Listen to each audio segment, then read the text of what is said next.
नमस्कार, आपण पाहत आहात लोकांक्षा न्यूज। लाडकी बहीण योजना जेव्हा सुरू केली होती त्यावेळी त्या संदर्भातले काही निकष होते।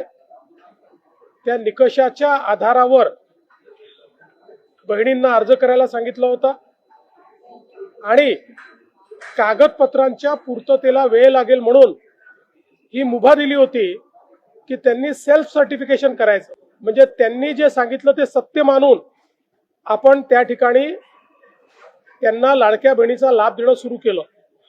पण अर्थातच आपण ज्यावेळी कुठलाही सरकारी पैसा खर्च करतो त्यावेळी त्याचं सीएजीचं ऑडिट होतं आणि सीएजीच्या ऑडिटमध्ये निकषांप्रमाणे अर्ज आहेत की नाही याची माहिती द्यावी लागते आणि म्हणूनच योजना सुरू झाल्यानंतर आपण त्याचं केवायसी सुरू केलं आणि वेगवेगळे जे डेटाबेस होते त्याच्याशी कंपॅरिझन सुरू केलं, ज्याच्यामध्ये इन्कम टॅक्स विभागाकडनं आपण माहिती घेतली, सरकारचे जे काही कर्मचारी आहेत त्यांचं जिथनं पेमेंट होतं त्या पोर्टलमधनं आपण माहिती घेतली, जो काही आपला परिवहन विभाग आहे याच्यामध्ये मोटरची ओनरशिप कोणाकडे आहे, फोर व्हीलरची, याच्या डेटाबेसची माहिती घेतली, रेशन कार्ड याच्या डेटाबेसची माहिती घेतली आणि ही सगळी माहिती आपण ज्यावेळेस कोलेक्ट केली त्यावेळी असं लक्षात आलं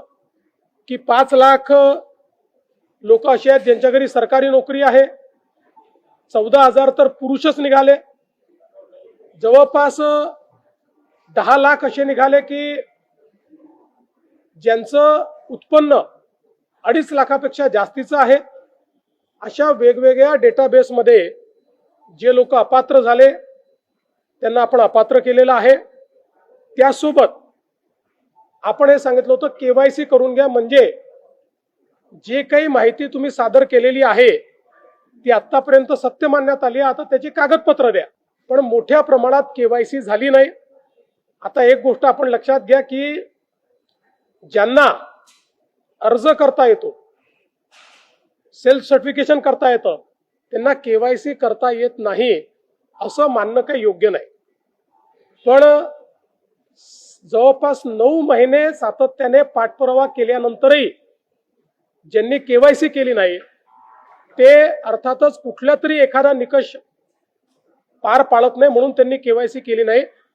आणि म्हणून हे जे काही आता या ठिकाणी जवळपास जे काही तुम्ही सांगितलं 60 लाख 80 लाख जो काही आकडा तुम्ही दिलेला असेल, तर ते लोक या योजनेच्या पात्रतेचे निकष हे पूर्ण करताना दिसत नाही।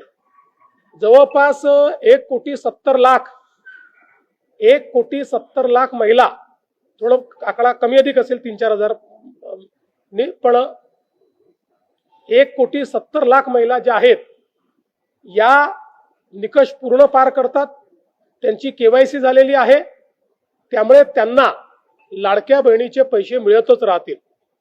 ज्यांनी केवायसी केली नाही त्यांना आता आम्ही पैसे देणार नाही, पण त्यांना दिलेले पैसे आम्ही वसूलही करणार नाही। मात्र 14,000 ज्या पुरुषांनी पैसे घेतलेले आहेत त्यांच्याकडनं मात्र पैसे हे वसूल केले जातील। त्यामुळे नीट सायंटिफिक प्रोसेसने या सगळ्या गोष्टी केल्या आहेत आणि आजही यांच्यापैकी कोणी जर केवायसी करणार असेल तर आम्ही विंडो ओपन करायला तयार आहोत आणि त्यांना लाभ द्यायला तयार आहोत। आजही ज्यावेळेस आपण जेवढ्या लाडक्या बहिणींना लाभ देतो देशातल्या कुठल्याही योजनेपेक्षा आजही सर्वात मोठी योजना ही महाराष्ट्राची आहे। आजही देशामध्ये एवढा लाभ 1,70,00,000 कुठलंच राज्य देत नाही जे महाराष्ट्र देत आहे।